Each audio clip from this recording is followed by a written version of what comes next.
En los mensajes anteriores hemos tratado con dos aspectos básicos relacionados con este asunto. En primer lugar, centramos nuestra atención en la pregunta: ¿por qué todo creyente debe anhelar la salvación de los pecadores? Y para responder esa pregunta usamos 5 argumentos bíblicos que por causa del tiempo no podemos repetirlos otra vez hoy. En segundo lugar, vimos que si bien es cierto que ese anhelo debe manifestarse en hechos tangibles, es decir, que no deben quedarse únicamente en el corazón, deben manifestarse en hechos tangibles, sin embargo, debemos tomar en cuenta que hay ciertas cosas que están fuera de nuestro alcance y por lo tanto fuera de nuestra responsabilidad en la tarea de salvar a los pecadores. Estamos hablando aquí de cosas que son necesarias para la salvación del hombre, pero que se encuentran única y exclusivamente en las manos de Dios, no en las nuestras. ¿Y cuáles son esas cosas que nosotros no podemos hacer para salvar a los pecadores? Vimos el domingo pasado 3 cosas. En primer lugar, nosotros no podemos despertar espiritualmente a los pecadores para que comprendan la desesperada condición en que se encuentran. Nosotros podemos a través de la predicación convencer a los pecadores de que ellos no son todo lo bueno que ellos creen que son. Podemos convencer a los pecadores de que ellos no son todo lo bueno que desearían ser, que anhelarían ser. Pero hermanos, no podemos despertar a los pecadores para que entiendan la desesperada condición en que se encuentran. En Juan capítulo 16, versículo 8, el Señor Jesucristo nos dice que solamente el Espíritu Santo puede hacer esa obra en el corazón del pecador, convencerlos de pecado, de justicia y de juicio. En segundo lugar, decíamos el domingo pasado que nosotros no podemos revelar salvíficamente a Cristo y el Evangelio en el corazón del pecador. No podemos revelar salvíficamente a Cristo en el corazón del pecador. Dice el apóstol Pablo en 2 Corintios capítulo 4 que si nuestro evangelio está encubierto, entre los que se pierden está encubierto, en los cuales el Dios de este siglo cegó el entendimiento de los incrédulos para que no les resplandezca la luz del evangelio de la gloria de Cristo, el cual es la imagen de Dios. Pero gracias a Dios, hermanos, que el texto no se queda allí, sino que dice el apóstol Pablo en el versículo 6 que el mismo Dios que dijo en el pasado sea la luz, es el mismo que resplandeció en nuestros corazones para que pudiésemos ver el brillo de la gloria de nuestro Señor Jesucristo. Por eso cuando el Señor Jesucristo preguntó a los apóstoles, ¿quién dicen los hombres que soy yo? Y ellos dijeron, bueno, unos dicen que tú eres Juan el Bautista, otros que tú eres Elías, Jeremías o alguno de los profetas. Cristo preguntó directamente, ¿y vosotros quién decís que soy yo? Y Pedro, en su carácter natural, impulsivo, fue el primero que habló en representación de los discípulos. Nosotros creemos que tú eres el Cristo, el Hijo del Dios viviente. ¿Y qué le dijo el Señor? Bienaventurado eres, Simón, hijo de Jonás, porque eso no te lo reveló carne ni sangre, sino mi Padre que está en los cielos. Solamente Dios puede hacer esa obra de revelar salvíficamente a Cristo en el corazón del pecador. Y en tercer lugar, tampoco podemos producir en los pecadores arrepentimiento y fe. Eso es una prerrogativa de Dios.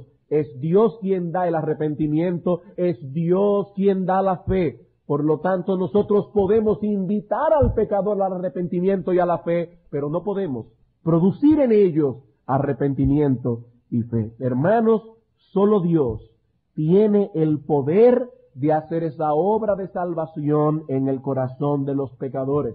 Por eso cuando Jonás estaba en el vientre del gran pez, dijo, la salvación es de Jehová. La salvación es de Jehová, porque es Jehová quien salva de principio a fin. Aclaro, Él obra a través de medios, y eso lo veremos hoy extensamente, pero es Él quien salva, porque solo Él es Dios, y es una prerrogativa de Dios salvar. El profeta Isaías lo enseña claramente en Isaías capítulo 43, versículos 10 al 11. Vosotros sois mis testigos, dice Jehová, y mi siervo que yo escogí, para que me conozcáis y creáis y entendáis que yo mismo soy. Antes de mí no fue formado Dios, ni lo será después de mí. Yo Jehová, y fuera de mí no hay quien salve. Fuera de mí no hay quien salve. Dios tiene en sus manos la prerrogativa de salvar. Ahora bien, hermanos, en el sermón de hoy nosotros presentaremos el balance de lo que decíamos el domingo pasado, porque ciertamente hay algunas cosas que nosotros no podemos hacer, pero hay otras que nosotros podemos y debemos hacer para salvar a los pecadores. Hay cosas que no podemos hacer, pero hermanos, hay otras que nosotros podemos y debemos hacer. El hecho de que la salvación está en las manos de Dios y no en las nuestras, no elimina la realidad de que Dios obra a través de medios. Y en ese sentido, la obra de Dios y la nuestra son coextensivas. Eso quiere decir que una no elimina la otra. La obra de Dios no elimina nuestro obrar. Nuestro obrar no elimina la obra de Dios. Filipenses capítulo 2, versículos 12 al 13. Vemos esto con mucha claridad. Filipenses capítulo 2, versículos 12 al 13, dice el apóstol Pablo: por tanto, amados míos, como siempre habéis obedecido, no como en mi presencia solamente, sino mucho más ahora en mi ausencia, ocupaos en vuestra salvación con temor y temblor. ¿Por qué? Porque Dios es el que en vosotros produce así el querer como el hacer por su buena voluntad.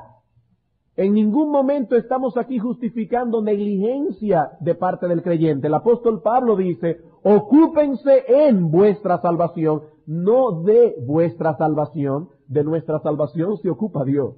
Él está diciendo: ocupaos en vuestra salvación con temor y temblor. ¿Por qué? Porque es Dios el que en vosotros produce el querer, y no solo el querer, sino también el hacer por su buena voluntad. De hecho, nosotros vemos en ese texto que es la obra de Dios la que estimula nuestro obrar. Es la obra de Dios la que estimula nuestro obrar. Podemos dedicarnos confiadamente, hermanos, a usar los medios que Dios ha diseñado para salvar a los pecadores. ¿Saben por qué? Precisamente porque la salvación está en las manos de Dios y no en las de los hombres. Si la salvación depende en última instancia del pecador, como enseñan los arminianos, entonces no tenemos nada que hacer.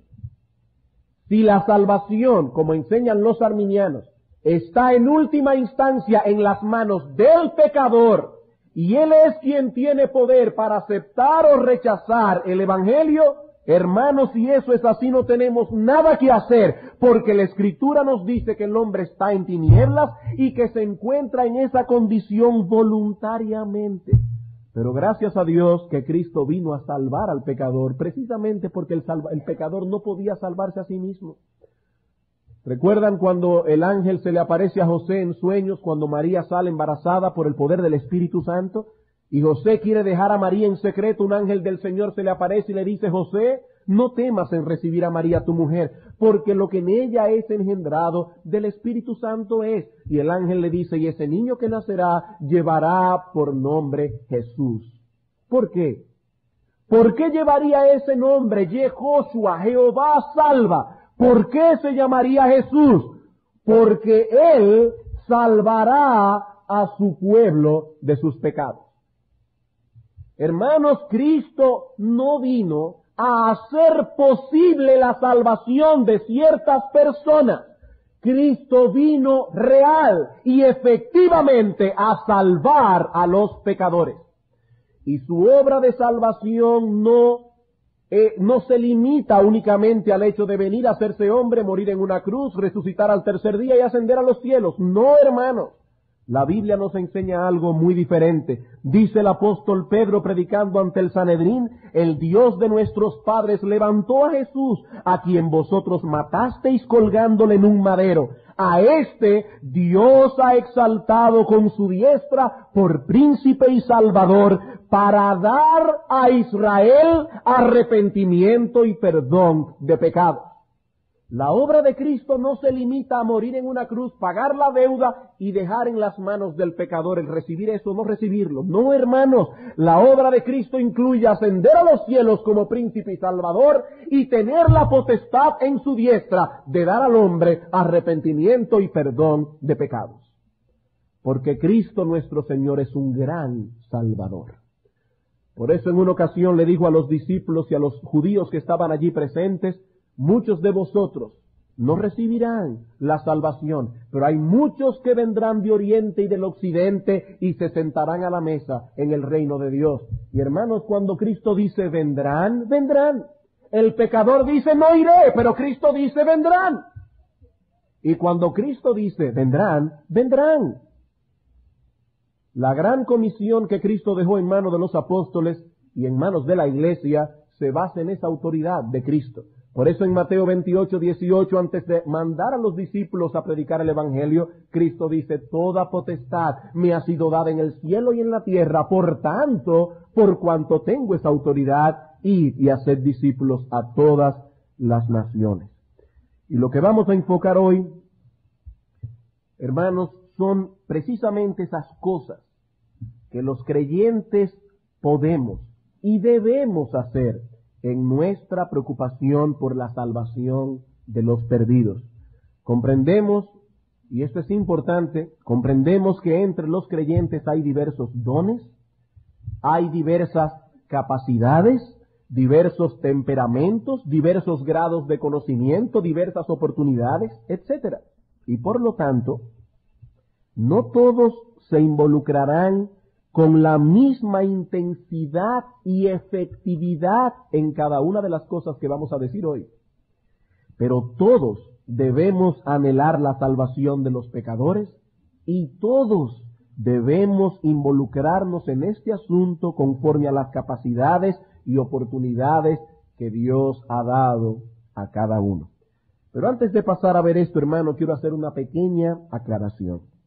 El domingo pasado nosotros, estudiando el tema de que la salvación es una obra de Dios y por lo tanto es Él quien debe diseñar cuáles son los medios que se han de usar, hablamos del peligro de esa costumbre de algunas iglesias evangélicas del día de hoy de llamar a los pecadores al frente para salvación o de levantar su mano públicamente en señal de que se ha recibido el Evangelio. El domingo pasado nosotros decíamos que esa práctica se deriva de una enseñanza y de una teología arminiana, que es una práctica peligrosa, que es una práctica que no encuentra apoyo ni en la predicación de Cristo, ni en la de los apóstoles, ni en la de la iglesia de Cristo, hasta que en el siglo pasado, precisamente una persona con trasfondo arminiano comienza esta práctica que fue el señor Charles Finney.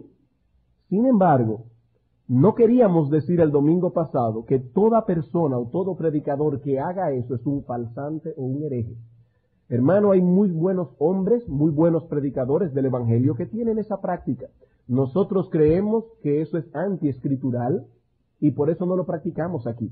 Pero yo quería aclarar, hermanos, que no estábamos diciendo con esto, implicando con esto, que toda persona que hace uso de esa práctica es un falsante o un hereje. Puede ser hecho de muy buena intención. Lo que nosotros creemos es que no tiene apoyo en la palabra de Dios. Nosotros debemos invitar al pecador al arrepentimiento y a la fe. Debemos invitar al pecador a venir a Cristo. Nosotros tenemos esa autoridad porque la Biblia nos la confiere. Pero una cosa es invitar al pecador a venir a Cristo, otra cosa es invitar al pecador a venir al frente de una iglesia. Venir al frente de una iglesia no es lo mismo que venir a Cristo. Y muchas personas que vienen al frente de una iglesia, búsquenlo un mes o 2 meses después y ustedes verán que no están allí en la iglesia. Por lo tanto, esas personas nunca vinieron a Cristo, vinieron al frente de una iglesia. Eso era todo lo que queríamos decir. Habiendo aclarado esto, ¿cuáles son esas cosas que podemos y debemos hacer en nuestra preocupación por la salvación de los pecadores? En primer lugar, debemos o vamos a ponerlo mejor así, podemos y debemos clamar a Dios por la salvación de ellos. En primer lugar, podemos y debemos clamar a Dios por la salvación de ellos. Vamos a Romanos capítulo 10, un texto que hemos citado muy a menudo en esta breve serie. Romanos capítulo 10, versículo 1, donde el apóstol Pablo nos revela algo de su corazón con respecto a sus hermanos de raza. Dice el apóstol: hermanos, ciertamente el anhelo de mi corazón y mi oración a Dios por Israel es para salvación. Pablo no se quedaba en un simple anhelo. Él dice: el anhelo de mi corazón y mi oración a Dios por Israel es para salvación. En este texto el apóstol Pablo no usa la palabra que más comúnmente se traduce oración en el Nuevo Testamento. Esta no es la palabra que el apóstol Pablo usa aquí, sino que más bien utiliza otra palabra cuyo significado más exacto es súplica. Otra palabra cuyo significado más exacto es clamor, súplica. Su anhelo por la salvación de los pecadores movía a este hombre a llevar esa inquietud delante del trono de Dios, suplicando fervientemente por la salvación de ellos. Un comentarista define esta palabra como peticiones para el cumplimiento de ciertas necesidades específicas, las cuales sentimos agudamente. Aquí no encontramos a un hombre que dice: Señor, salva a los pecadores. No, estamos hablando de una petición para el cumplimiento de cierta necesidad o ciertas necesidades específicas, las cuales sentimos agudamente. El apóstol Pablo estaba consciente de la condición del hombre en sentido general, la cual expusimos el domingo pasado, pero sobre todo, más aún, la condición de los judíos en sentido particular. Recuerden que él mismo fue un fariseo, perseguidor de la iglesia. Él mismo experimentó en el pasado ese odio hacia Cristo que lo llevó a odiar todo lo que estuviese relacionado con él. Algunos paganos en ese tiempo manifestaban indiferencia hacia la fe cristiana. La veían simplemente como una secta más del judaísmo, pero para los judíos el asunto era distinto. Ellos no eran indiferentes hacia el cristianismo, sino más bien abiertamente hostiles. Y Pablo sabía eso.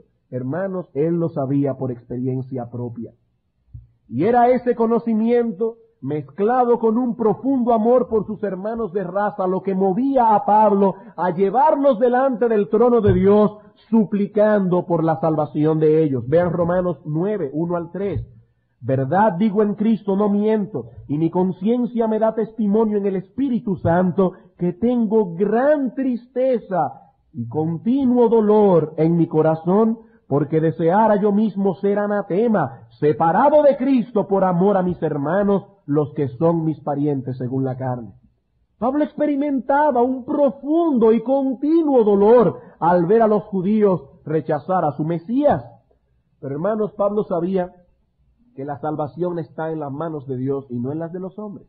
Por tanto, ¿qué hace él? Él clama a Dios, suplica a Dios, derrama su corazón delante de él por la salvación de ellos, para que Dios conceda a su pueblo esa bendición. Un ejemplo antiguo testamentario de esto lo vemos en Ezequiel capítulo 36.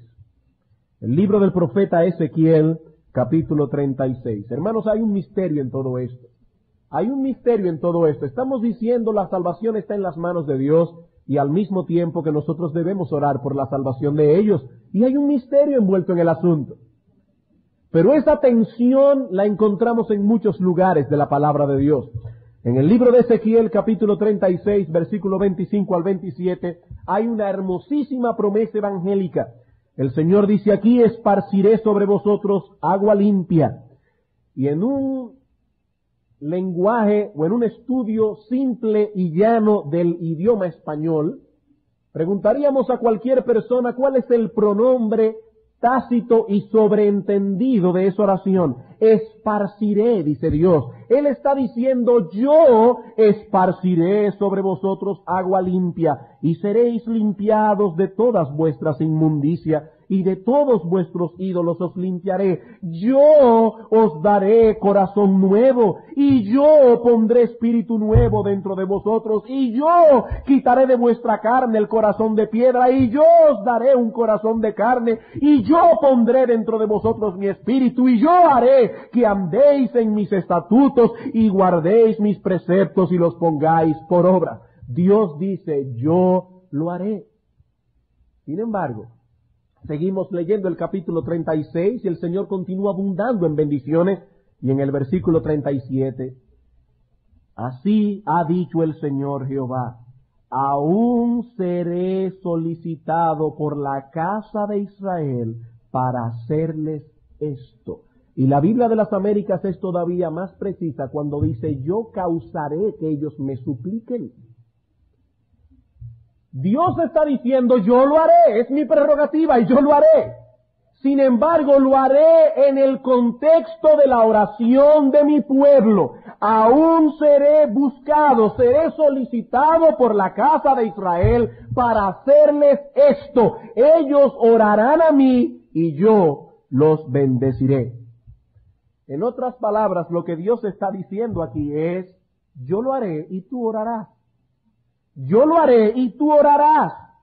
De hecho, si no fuese Dios quien tuviese en sus manos la salvación de los pecadores, ¿para qué orarle entonces? ¿Para qué orarle entonces? Si la enseñanza de los arminianos es correcta y la salvación está en última instancia en las manos del pecador, ¿para qué entonces orarle a un Dios que no tiene poder? O tal vez lo tiene y ha decidido no usarlo para inclinar la balanza de un lado u otro. ¿Para qué orarle? ¿Para qué orarle? Si él o no tiene el poder o sencillamente ha decidido no usar ese poder para inclinar el corazón del pecador. Pero hermanos, nosotros podemos orar porque Dios sí tiene el poder y Él ha decidido usarlo para salvar a los pecadores. Esa es la forma en que Dios ha decretado obrar en lo concerniente a su reino. Es Él quien obra, pero nosotros oramos. Él obra y tú oras. Es una vez de menos, pero el concepto es muy importante. Él obra y tú oras. Y si eso nos parece un misterio inexplicable, me voy a permitir en esta mañana expresar algo que va a añadir incomprensión al misterio. Si ya esto hasta aquí es inexplicable, vamos a mencionar algo que va a añadir incomprensión al misterio. Hermanos, el mismo Cristo, en su calidad de Mesías, estaba sujeto a esa ley. El mismo Cristo, en su calidad de Mesías, estaba sujeto a esa norma del reino de Dios. Salmos capítulo 2. El Salmo 2 es un salmo eminentemente mesiánico, como podemos verlo en la interpretación nuevo testamentaria.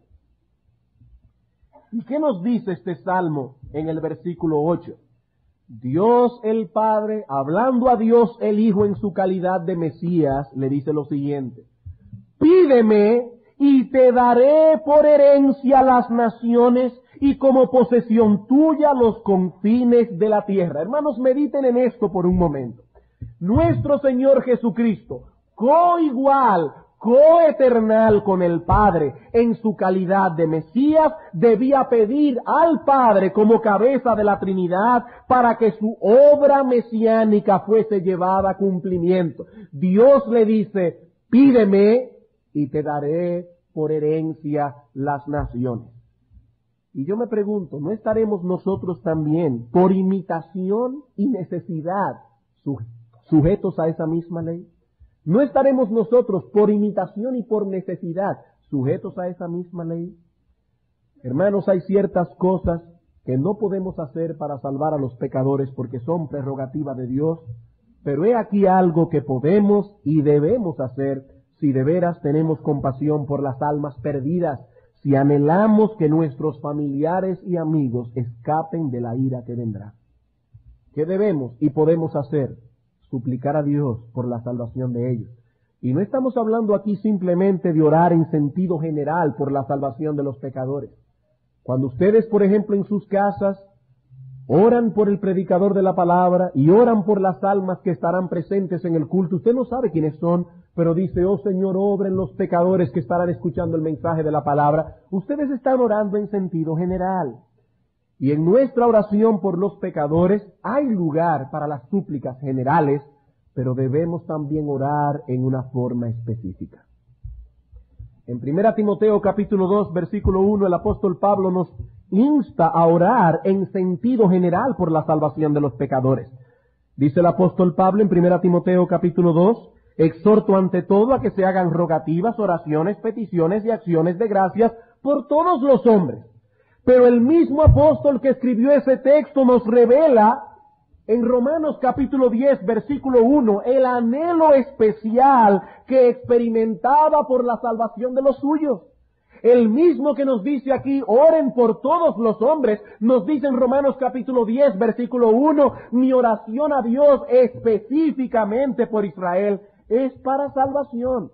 Y todos nosotros tenemos nuestro propio círculo de relacionados, personas con quienes tenemos cierta conexión especial, ya sea porque son parte de nuestra familia, o por nuestra ocupación, o por el lugar de residencia, el lugar geográfico en que nos ha tocado vivir. Nosotros creemos que Dios es soberano, y por lo tanto debemos creer que Dios soberanamente nos ha colocado dentro de ese círculo de relacionados. Fue Él quien hizo que naciéramos en la familia específica que nacimos. Fue Él quien ha trazado los límites de nuestra habitación aquí en la tierra. Es Él, soberanamente, quien nos ha colocado en ciertos lugares y situaciones específicas. Y es, por tanto, nuestra responsabilidad llevar esas personas específicas delante del trono de Dios. Nuestros familiares, amigos, compañeros de estudio, compañeros de trabajo. Pero aquí viene entonces, hermanos, la pregunta crucial. ¿Y qué si ellos no son elegidos? ¿Y qué si ellos no son elegidos? Decía un gran predicador que aquel que nunca se ha hecho esta pregunta en su vida denota que no ha tomado muy en serio la doctrina de la elección. Aquí estamos hablando de orar por nuestros familiares, de orar por nuestros amigos, por nuestros compañeros de estudio, pero entonces viene la inquietud. ¿Pero qué sucede si no son elegidos? ¿Para qué orar entonces? Hay 3 respuestas que quisiera dar para calmar vuestras conciencias con respecto a esto. Lo primero que debemos decir a esto es que nuestras oraciones deben ser moldeadas por el precepto, no por el decreto de Dios. Lo primero que debemos decir, hermanos, es que nuestras oraciones no deben ser motivadas por el precepto, sino por el decreto de Dios. Nuestras oraciones no pueden ser reguladas por el decreto de Dios, porque nosotros no conocemos el decreto de Dios, sino por su palabra. ¿Y qué nos dice Dios en su palabra? Él nos dice en su palabra que Él no quiere la muerte del que muere, que Él no se goza en la condenación del impío. Y más aún, Él nos dice en su palabra que debemos orar por la salvación de los pecadores, que ese es nuestro deber. Y me atrevería a decir, hermanos, no solamente nuestro deber, es nuestro privilegio. Dios dice en su palabra, pídeme y te daré por herencia las naciones. Y hermanos, si estamos esperando comprender a Dios en toda su longitud y en toda su extensión para luego obedecerle, estamos en un gran problema, porque creemos en un Dios infinitamente sabio y por lo tanto en muchas cosas incomprensibles. Si nosotros pudiésemos comprender a Dios en toda su extensión y longitud, eso querría decir que Dios es de nuestro tamaño. Pero gracias a Dios que no podemos comprenderle, porque Él es la roca de los siglos. Y podemos ampararnos en esa roca precisamente porque Él es incomprensible. Así que nuestra pregunta no es, Dios, ¿por qué? Nuestra pregunta es, ¿cuál es el deber? ¿Cuál es el deber? ¿Y qué dice Dios? El deber es, tú tienes que suplicar por la salvación de los pecadores. En segundo lugar, debemos responder a la pregunta que hemos formulado, que tal vez estemos orando por alguien que sí fue elegido desde antes de la fundación del mundo. Y en ese caso nuestra oración será uno de los elementos envueltos en la salvación de esa persona. Y qué gozo tan grande experimentaremos aquí al ver la respuesta de nuestras oraciones y en la eternidad al contemplar por siempre el fruto de nuestro clamor. Qué gozo experimentaremos cuando estemos en el cielo y veamos allí esta persona y digamos, lloré por ella y está aquí por toda la eternidad. Noten esa tensión en otro sentido en 2 Timoteo capítulo 2 versículo 10. 2 Timoteo 2:10.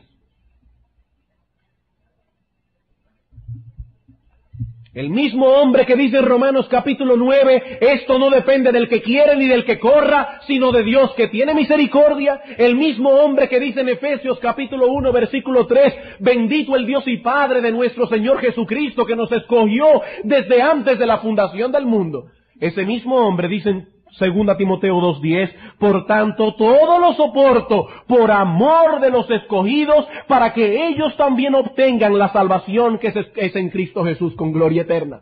Son escogidos, dice Pablo, pero Pablo no era un hipercalvinista. Pablo no decía, bueno, si se van a salvar porque son elegidos. No, hermanos, Pablo no era hipercalvinista. Pablo dice, sí, son elegidos, pero todo lo soporto por causa de esos escogidos para que obtengan la salvación de su alma. Porque Pablo entendía que Dios obra a través de medios. A Dios le plugo salvar a los hombres por la locura de la predicación. Y nadie se salvará fuera de esos medios que Dios ha instituido soberanamente. Hermanos, es la tensión de la Escritura. El arminiano trata de explicar esa tensión quitando la soberanía de Dios y enfatizando la responsabilidad humana. El hipercalvinista trata de quitar la responsabilidad humana para exaltar la soberanía de Dios. Pero hermanos, en la Escritura Dios es soberano y el hombre es responsable. Esa es la tensión de la Escritura. Dios es soberano, el hombre es responsable. Y Pablo dice, todo lo soporto por causa de esos escogidos. Y en tercer lugar, hermanos, aún ellos, es decir, aquellos por quienes estamos orando, no sean finalmente salvados, aún ellos no sean finalmente salvados, nuestro corazón será cada vez más semejante a Cristo en la medida en que vayamos delante del trono de Dios clamando por la salvación de los pecadores. Nuestro corazón será cada vez más semejante a Cristo. El ser como Cristo incluye el ver a las multitudes con los ojos que Él la veía. El ser como Cristo incluye experimentar ese dolor por la perdición de los nuestros que Cristo experimentó cuando lloró sobre Jerusalén. En Lucas capítulo 19, versículo 41, dice que el Señor, llegando a la ciudad, lloró sobre ella. Y debemos decir que la palabra lloró en español es muy débil comparada con la palabra que Lucas usa en el original. El apóstol o el evangelista Lucas, usa una palabra allí que señala ese lloro con que lloraban los lamentadores profesionales en los entierros de aquella época. Ustedes recuerdan, algunos recuerdan que cuando murió cierto personaje aquí, el generalísimo Trujillo, en el entierro pagaban a 5 los gritos y a 10 los desmayos. Y habían personas que son lamentadores profesionales, que van a llorar y hacen bulto en el entierro.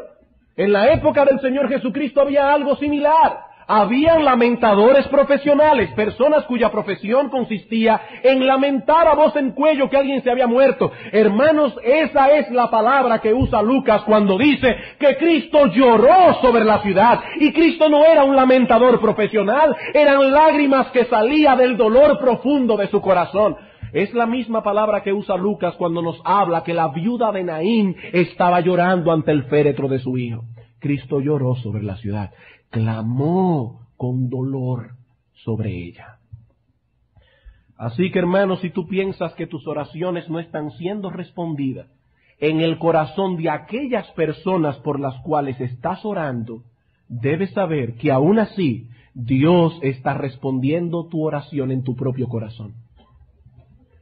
Dios está respondiendo a tu oración en tu propio corazón. Dios te está conformando cada vez más a la imagen de su Hijo en la medida en que compasivamente clamas por ellos delante del trono de Dios. Así que no te canses de orar por los pecadores, sea en sentido general como enseña 1 Timoteo 2:1, sea en sentido específico como derivamos de Romanos capítulo 10 versículo 1, no te canses de orar por los pecadores. Eso es lo primero que podemos y debemos hacer por ellos. En segundo lugar, ¿qué otra cosa podemos hacer? Bueno, en segundo lugar, podemos y debemos procurar llevar a los pecadores los medios que Dios ha diseñado para salvación. Podemos y debemos llevar a los pecadores los medios que Dios ha diseñado para salvación. Noten el concepto que acabamos de expresar. Estamos diciendo que los creyentes podemos y debemos llevar, nosotros llevar a ellos los medios que Dios nos ha provisto. En otras palabras, estamos contemplando aquí a la iglesia yendo en busca del pecador y no esperando que el pecador venga a la iglesia. Vamos a ilustrarlo de este modo. En algunos trabajos misioneros que se realizan en zonas selváticas, los misioneros levantan un hospital central en un sitio estratégico donde acuden aquellas personas que viven en las aldeas aledañas que tienen alguna forma de llegar ellos al hospital. Sin embargo, hay ocasiones en que se preparan operativos donde salen un grupo de enfermeras y de médicos a atender ciertos casos que por una razón u otra no pueden llegar allí. En el Evangelio ocurre exactamente lo mismo. En el Evangelio ocurre lo mismo, en el evangelismo. Nosotros podemos traer los enfermos aquí al hospital, o podemos, por decirlo de alguna manera, llevar el hospital a los enfermos. Llevar nosotros el hospital a los enfermos. En algunos momentos nosotros podremos traer los pecadores aquí a los medios que Dios ha diseñado para salvación, pero en otros momentos llevaremos los medios a los pecadores. Ahora bien, ¿de qué medios estamos hablando? Estamos hablando aquí de medios, pero ¿a qué nos referimos cuando hablamos de medios? Bueno, ya hemos dicho que es Dios el único que puede dar convicción a los pecadores acerca de la desesperada situación en que se encuentran. Ya hemos dicho que es Dios el único que puede revelar salvíficamente a Cristo en el corazón del pecador. Es Dios el único que puede producir fe y arrepentimiento. Pero, Dios no hace todo eso en el vacío. Dios no hace todo eso en el vacío. Aquí no estamos hablando de algún tipo de revelación sobrenatural donde algunos pecadores escuchan una voz que los llama. Ni interna ni externa. No es de eso que estamos hablando. Dios ha dicho que Él ha de obrar a través de la predicación de su palabra. Él ha de obrar, pero a través de la predicación de su palabra. Romanos capítulo 10. Romanos capítulo 10, versículo 13. Porque todo aquel que invocar el nombre del Señor será salvo. Y ahora Pablo pregunta, ¿cómo pues invocarán a aquel en el cual no han creído? ¿Y cómo creerán en aquel de quien no han oído? ¿Y cómo oirán sin haber quien les predique? El apóstol Pablo entiende que la salvación de los pecadores viene en el contexto de la predicación de su palabra. Y un buen ejemplo de esto lo vemos en Hechos capítulo 10. Recuerden, una buena ilustración de Romanos 10 la encontramos en Hechos capítulo 10. Aquí tenemos la salvación de Cornelio y de toda su casa. Cornelio era un hombre temeroso de Dios a la usanza antiguo testamentaria, pero necesitaba el evangelio de Cristo para salvarse. Así que Dios le da una revelación a través de un ángel a Cornelio para que mande a buscar al apóstol Pedro, para que Pedro le predique la palabra de Dios a Cornelio. Pero Dios pudo haber usado al mismo ángel para predicarle el evangelio a Cornelio y así llevarlo a la salvación. Pero hermanos, esa no es la manera que Dios trabaja. Dios usa hombres para salvar a los hombres. Y esos hombres están llamados a predicar el Evangelio. Vean el capítulo 11, versículo 13 al 14. Ahora Pedro contando lo que sucedió a los judíos cristianos que se reunieron a escuchar su testimonio. Dice aquí quien nos contó cómo había visto a Cornelio, cómo había visto en su casa un ángel, que se puso en pie y le dijo, envía hombres a Jope y haz venir a Simón, el que tiene por sobrenombre Pedro. Escuchen, hermanos, él te hablará palabras por las cuales serás salvo tú y toda tu casa. Aquí no dice busca a Pedro y él en tu casa hará unos cuantos milagros que te van a convencer del Evangelio. No, él te hablará palabras.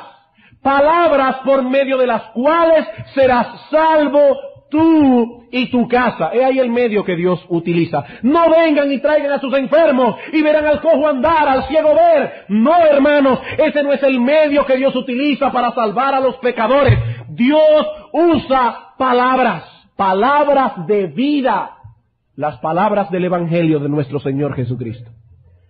Y en el capítulo 10, versículo 44 dice, mientras aún hablaba Pedro estas palabras, el Espíritu Santo cayó sobre todos los que oían el discurso.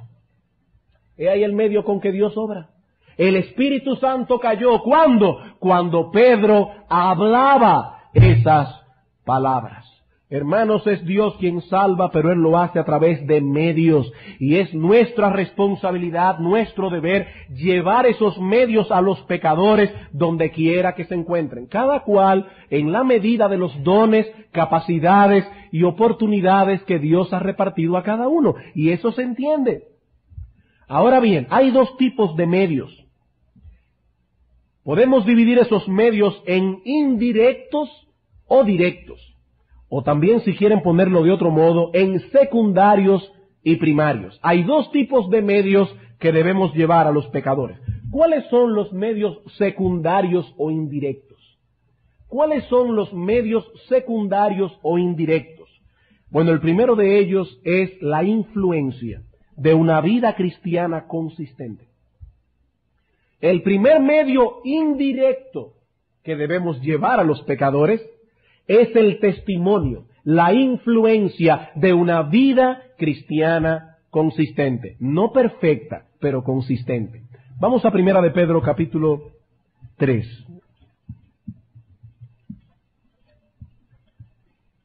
Primera de Pedro, capítulo 3, versículo 13.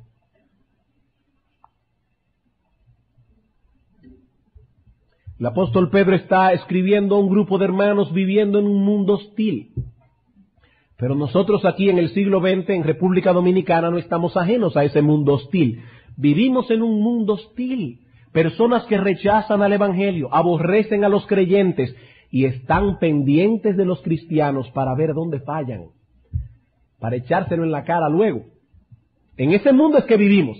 ¿Qué dice el apóstol Pedro? ¿Qué nos aconseja él que hagamos? Que utilicemos esa coyuntura para nuestro provecho. Ya que ellos están pendientes de nosotros, ¿qué debemos hacer?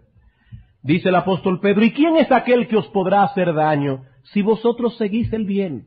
Mas también si alguna cosa padecéis por causa de la justicia, bienaventurados sois.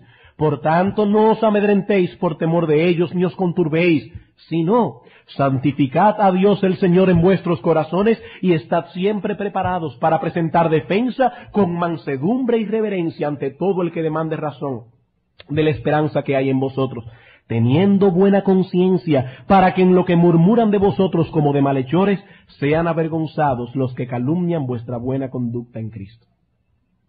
Pedro nos dice aquí, usen esa coyuntura para santificar a Cristo en medio de ellos. ¿Cómo? A través de nuestro estilo de vida.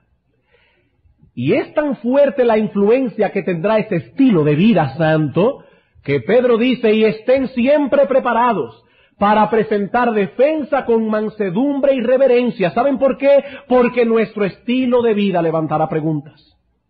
Nuestro estilo de vida levantará preguntas. Cuando ellos ven a un hombre que no pierde la compostura, cuando ellos ven a este trabajador que es fiel a su trabajo, Que el jefe dice a las 8 de la mañana y él llega a las 8 de la mañana, no a las 8:15. Cuando este hombre no sirve al ojo del amo, sino que sirve por el ojo de Dios. Cuando ellos ven a este individuo fiel, que cuando el jefe hace un chiste indecente, él no se ríe, porque él le teme a Dios. Eso levanta preguntas. Cuando ellos ven a una mujer que responde con mansedumbre ante los ataques despiadados de su marido inconverso, eso levantará preguntas. Y el apóstol Pedro dice, estén siempre preparados para presentar defensa con mansedumbre y reverencia ante todo el que demande razón de la esperanza que hay en vosotros. Eso es lo que Pedro recomienda a las esposas que tienen que lidiar con maridos inconversos y que las hostilizan constantemente. Es probable que algunos de esos maridos ya no quieran escuchar el Evangelio. Pero esos maridos, por más que no quieran escuchar el Evangelio, no podrán dejar de ver el estilo de vida de su esposa. Y dice en 1 de Pedro 3, 1 y 2, asimismo vosotras mujeres estad sujetas a vuestros maridos, para que también los que no creen a la palabra sean ganados sin palabra por la conducta de sus esposas, considerando vuestra conducta casta y respetuosa. He aquí el medio indirecto. El estilo de vida consistente, piadoso, manso, de un verdadero cristiano en medio de un mundo hostil. Otro de esos medios indirectos es el mostrar compasión e interés de aliviar las cargas y aflicciones de los demás, no solo de los cristianos, sino también de los inconversos. En Gálatas capítulo 6, versículo 10, dice el apóstol Pablo, así que según tengamos oportunidad, hagamos bien a todos, mayormente a los de la familia de la fe, pero a todos. Y es difícil medir la influencia que esto ejerce en el corazón de los hombres, el ver a los que profesan ser cristianos mostrando compasión y misericordia.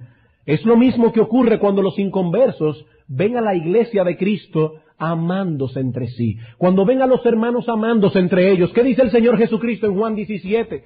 Orando al Padre, Señor, que sean uno, para que el mundo crea que tú me enviaste. Son medios indirectos, para que el mundo crea que tú me enviaste. Cuando los paganos pueden decir de nosotros lo mismo que decían los paganos en el Coliseo romano, cuando veían a esos hombres y mujeres abrazarse en el Coliseo ante el ataque de los leones furiosos y decían, mirad cómo se aman, mirad cómo se aman, para que sean uno, para que crean que tú me enviaste. Bien, hermanos, estos son los medios indirectos o secundarios, pero veamos ahora los medios directos que Dios ha prometido bendecir para la salvación de los pecadores, y estos medios se resumen en la proclamación a los incrédulos de la ley y el Evangelio. ¿Cuáles son esos medios directos que Dios ha prometido bendecir? La proclamación a los incrédulos de la ley y el Evangelio. Pero alguno dirá, pastor, ¿por qué la ley y el Evangelio? ¿Por qué la ley y el Evangelio? Por la sencilla razón de que la ley es el medio que Dios ha diseñado y señalado como el vehículo de producir convicción de pecado en el hombre. Romanos capítulo 3. La ley es el medio diseñado por Dios para producir convicción de pecado. Dice Romanos 3, 19 al 20, pero sabemos que todo lo que la ley dice, lo dice a los que están bajo la ley, para que toda boca se cierre y todo el mundo quede bajo el juicio de Dios, ya que por las obras de la ley ningún ser humano será justificado delante de él, porque por medio de la ley es el conocimiento del pecado. Pero usted nos dijo en el sermón pasado que es el Espíritu Santo quien produce convicción de pecado. Sí, es el Espíritu Santo y Él utiliza la ley para eso, para dar al hombre convicción de pecado. Y ese es uno de los grandes defectos del evangelismo moderno. Ese es uno de los grandes defectos del evangelismo moderno en sentido general.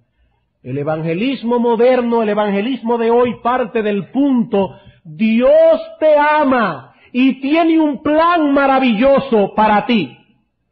Hermanos, el evangelismo bíblico no parte de ese punto. El evangelismo bíblico parte del punto, Dios te creó, le debes obediencia, pero has transgredido su ley, estás en deuda con Dios por causa de tu pecado. Es ahí donde parte el evangelismo bíblico. No, Dios te ama y tiene un plan maravilloso para ti. No, Dios te creó. Él es tu juez, le debes obediencia y has transgredido su ley. Y luego que ese mensaje ha sido declarado y la conciencia del pecador ha sido herida, entonces debemos presentar el Evangelio, el remedio divino. El Evangelio de nuestro glorioso Señor Jesucristo. Primero herimos su conciencia y luego presentamos el remedio.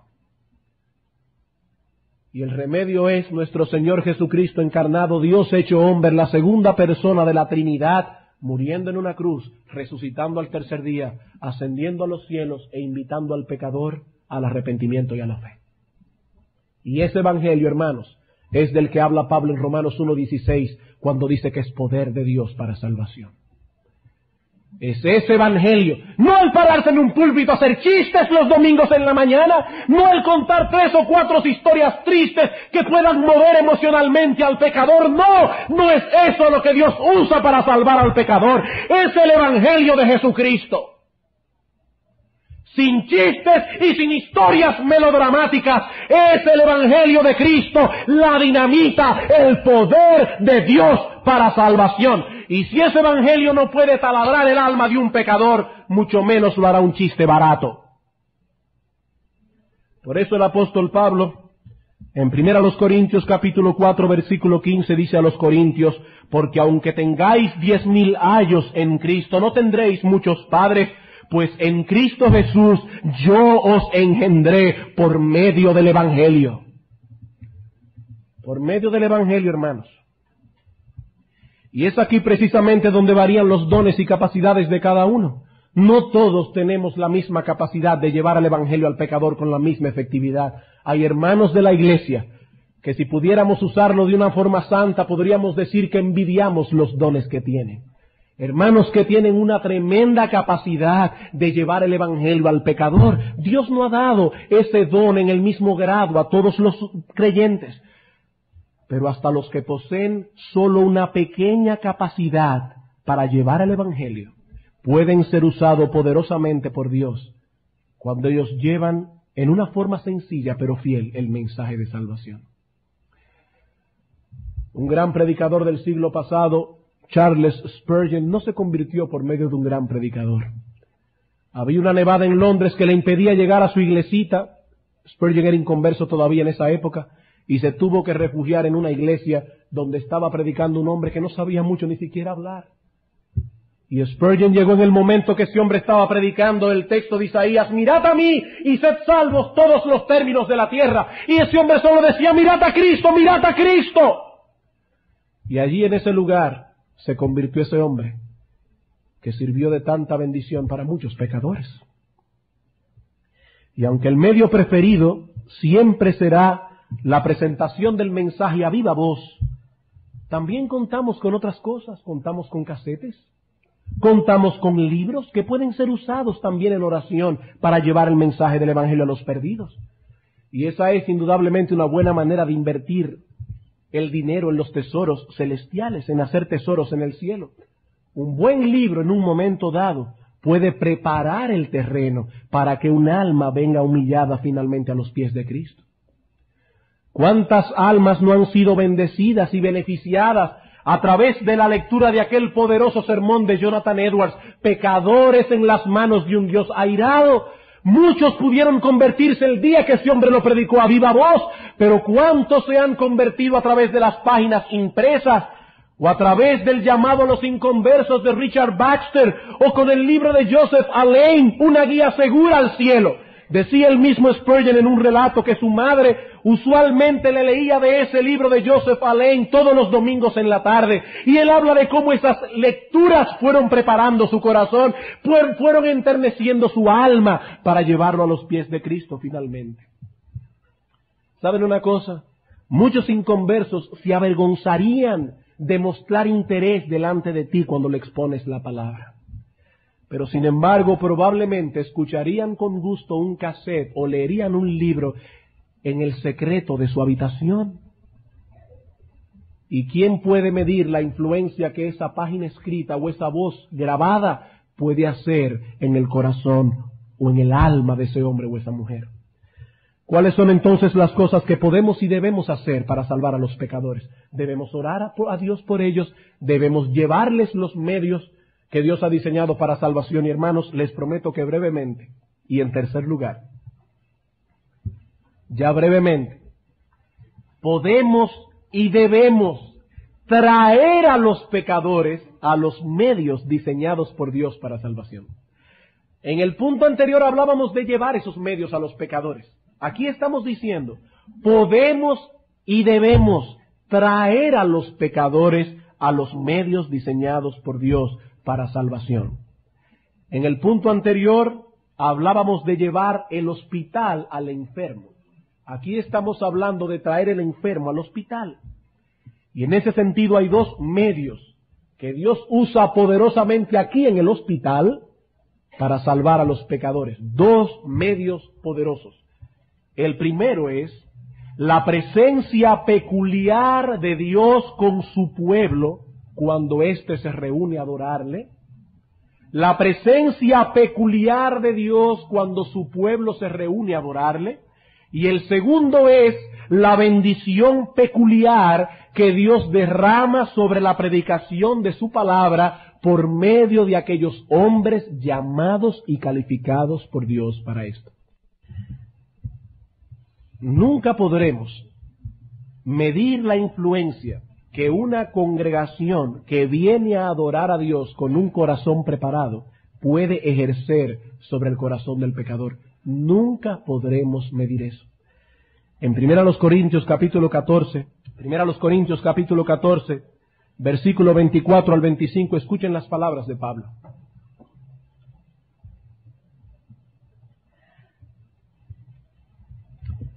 Dice Pablo, si todos profetizan y entra algún incrédulo o indocto, por todos es convencido, por todos es juzgado. Lo oculto de su corazón se hace manifiesto y así postrándose sobre el rostro adorará a Dios, declarando que verdaderamente Dios está entre vosotros. Oh hermanos, si tuviésemos esto en mente, viniéramos aquí con expectativas muy distintas.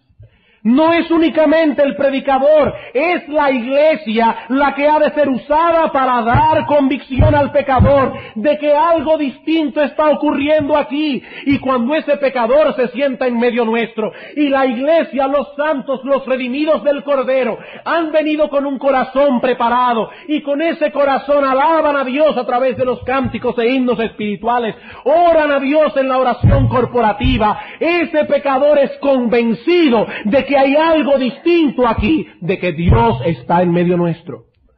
Y hermanos, no es únicamente el predicador. El apóstol Pablo dice, por todos es convencido, por todos es juzgado, lo oculto de su corazón se hace manifiesto. ¿Sabe lo que él entiende?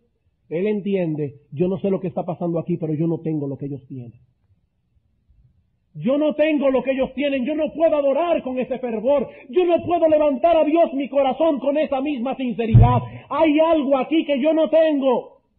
Lo oculto de su corazón se hace manifiesto, hermanos, cuando una congregación de santos se reúne a adorar a Dios corporativamente. Y ese es un medio poderoso. Un medio poderoso que solamente ocurre aquí en el hospital. Por eso debemos traer los pecadores a los medios que Dios ha diseñado para salvación. Por ello nos dice la Escritura que Dios ama más las puertas de Sión que las muchas moradas de Jacob. Dios ama más a su pueblo como un todo, a su pueblo reunido, que las muchas moradas de Jacob. Dios ha prometido su presencia en una forma especial en el culto de adoración. Y por eso debemos esforzarnos por traer a los pecadores a tener un contacto con esa presencia. Y no solo por eso, sino también, como decíamos hace un momento, porque hay una bendición de Dios peculiar que Dios derrama sobre la predicación de su palabra a través de los hombres que Él ha llamado y calificado como pastores y maestros de la grey. Dios ha prometido dar una bendición peculiar a través de la predicación. A Dios le plugo salvar a los creyentes por la locura de la predicación. Y es esa palabra predicada la semilla que una vez implantada en el corazón del pecador, produce fe y arrepentimiento. Un último texto, Primera de Pedro capítulo 1, versículo 23. Primera de Pedro capítulo 1, versículo 23. Siendo renacidos no de simiente corruptible, sino de incorruptible, por la palabra de Dios, que vive y permanece para siempre. Porque toda carne es como hierba, y toda la gloria del hombre como la flor de la hierba. La hierba se seca y la flor se cae, mas la palabra del Señor permanece para siempre. Pero escuchen, y esta es la palabra que por el Evangelio os ha sido anunciada. El apóstol Pedro no está hablando aquí directamente de la palabra de Dios escrita.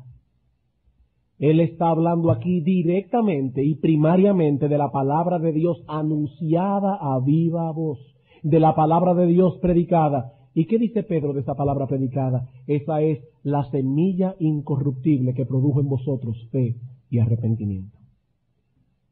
Bien, hermanos, la semana próxima nosotros enfocaremos otro tema y el último tema dentro de nuestra serie sobre el evangelismo, definiendo ahora cuál es el contenido doctrinal de ese mensaje que llamamos el Evangelio. ¿Cuál es el contenido teológico, el contenido doctrinal de ese mensaje?